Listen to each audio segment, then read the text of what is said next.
తండ్రి గారెవరు? మా తండ్రి కశ్యప ప్రజాపతి. వారి తండ్రి నవబ్రహ్మ. వారి తండ్రి బ్రహ్మదేవుడయ్యా. ఆ బ్రహ్మదేవుని కుమారుడనే నేను. అనగా వరసలో చూడగా నీకు నేను తాత కావలయ్యును.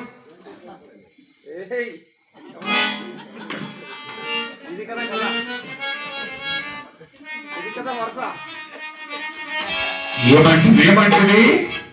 వరసనకు చూడగా వరసలో నీవు నాకు తాత కావలయ్యు.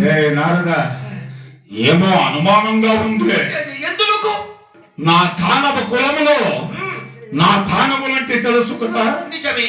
అబేటవళ్ళయ్యా, ఎవరు పుట్టినా దప్పముగా పొడువుగా ఉంటారు నా దానవ వంశస్థులు. అవునవును. నీవేమో చూస్తుంటే కోతిలా ఇంతే అనుకున్నావు. అందుకే నీపై నాకు అనుమానము. సందేశము అవసరము లేదయ్యా. మేము చూడగా తల్లి గారి పోలిక. లేవు తండ్రి గారి పోలిక. ఓహో, సమయానికి తోడైన సంభాషణ బాగుగా వచ్చు. తండ్రి పోలిక మేము, తల్లి పోలిక నీవా? అయితే నా మేలు కోరి వచ్చావా? అవనయ్యా. శభాష్. నారదా, అట్లయినా నీ మేలు నాకిప్పుడు ఏమిటో చెప్పు మరి.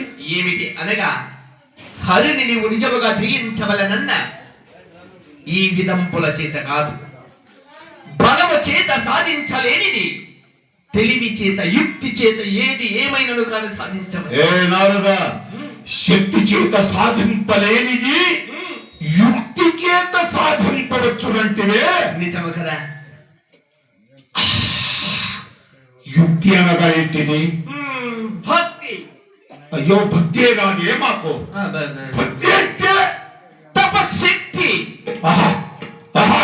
తపశక్తి చేత ఏది ఏదైనా కానీ సాధించవచ్చు. శభాష్. నిజముగా నీవు నా పక్షపాతివే. అట్లయినా నేనిప్పుడు ఎవరి వలన తప్పంగా చెల్లించాలో చెప్పు మరి. ఎవరి వలన? ఉన్నాడు కదా కైలాసవాసుడు, పరమేశ్వరుడు, శంకరుడు.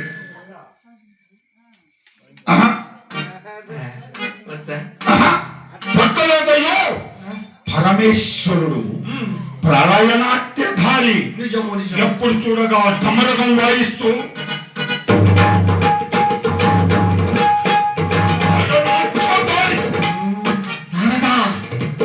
భక్తులను చూడదే. నిజమే నిజమే. చూడదే. అది కూడా నిజమే. ఇక ఎవరున్నారు? వైకుంఠవాసుడు. వద్దు వద్దు వద్దు. అయినా మనకి ఇంతేనా ఉన్నాడు కదా పితామహుడు బ్రహ్మదేవుడు. అతనిని గురించి గమనించు. భక్తుల పంజరపు చెరుక బ్రహ్మదేవుడా.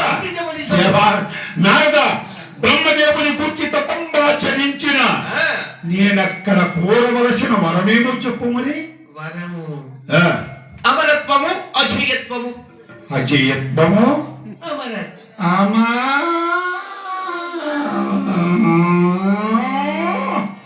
అర్థమే కాలేదే.